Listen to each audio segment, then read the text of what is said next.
State of the Union by Ben Kaplan and Jeffrey Dickinson. Hello everyone, my name is Ben Kaplan. I'm here to take you on a crash course adventure today. Today's topic, the State of the Union. The origin of the State of the Union comes from the Constitution, as the Constitution states in Article 2, Section 3, that the President shall from time to time give to the Congress information of the State of the Union, and recommend to their consideration such measures as he shall judge necessary and expedient. George Washington set the precedent when it came to how often the address should be given. It was to be given once a year, and this has continued to hold true with some minor exceptions. Today, most people know the State of the Union as a speech given by the President. However, from 1801 to 1912, this was not the case. The address was actually a written, lengthy report that the President would give to Congress every year. The idea of a written report began with Thomas Jefferson, who believed that giving the speech orally was way too similar to the practices of the British monarchy. The purpose of the State of the Union in the 19th century was as a lengthy, administrative report to Congress on the various departments of the executive branch, and also as a budgetary or economic message to Congress. However, Woodrow Wilson changed the purpose of the State of the Union in 1913. He felt that the President should give the State of the Union as a speech to Congress in person rather than a written document. This caused the State of the Union to act more as a way for the President to rally support for his agenda rather than just a report on the executive departments. The question is, why? Why did Wilson decide to move away from the written report and instead go back to the way Washington gave the State of the Union, as a speech? But the answer is simple. Wilson simply believed that the President shouldn't be so impersonal, but that the President should instead be an active and visible leader to American citizens and to Congress.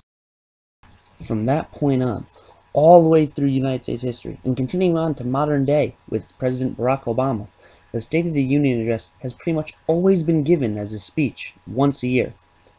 However, there have been a few cases throughout American history where a president has given the State of the Union in writing rather than through a speech.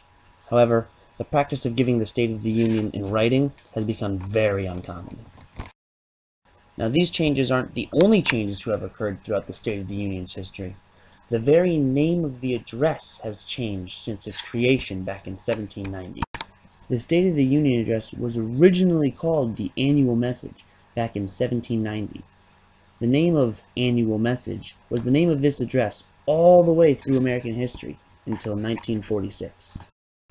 However, in 1942, when the address was still technically known as the Annual Message, Franklin Roosevelt informally referred to this annual message as the State of the Union Address, and in 1947, the name ended up changing. From 1947 on, the address was no longer known as the Annual Message, but as the State of the Union Address. One aspect about the State of the Union that has not really changed much over time is the fact that the State of the Union is given before Congress, normally at the beginning of each new session of Congress. Technology, on the other hand, has changed the State of the Union address a lot.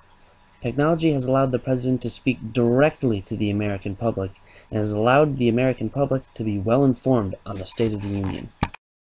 The first major technological breakthrough was with the radio in 1923, when Calvin Coolidge delivered the first radio broadcast of the State of the Union address. The next technological breakthrough occurred in 1947, when Harry Truman delivered the first TV broadcast of the State of the Union. After that, in 2002, George W. Bush gave the first live webcast of the State of the Union address to the internet. George W. Bush also delivered the first HD TV broadcast of the State of the Union address in 2004. Now to wrap it up with some quick fun facts about the State of the Union address. The average length of a modern State of the Union address is about 5,000 words. Bill Clinton currently holds the record for the longest spoken State of the Union address, with the word count totaling at 9,190 words. Jimmy Carter, however, holds the record for the longest State of the Union address ever, with a written document of 33,878 words. Well, that's about all you need to know about the State of the Union address. Until next time, I'm Ben Kaplan. See you later.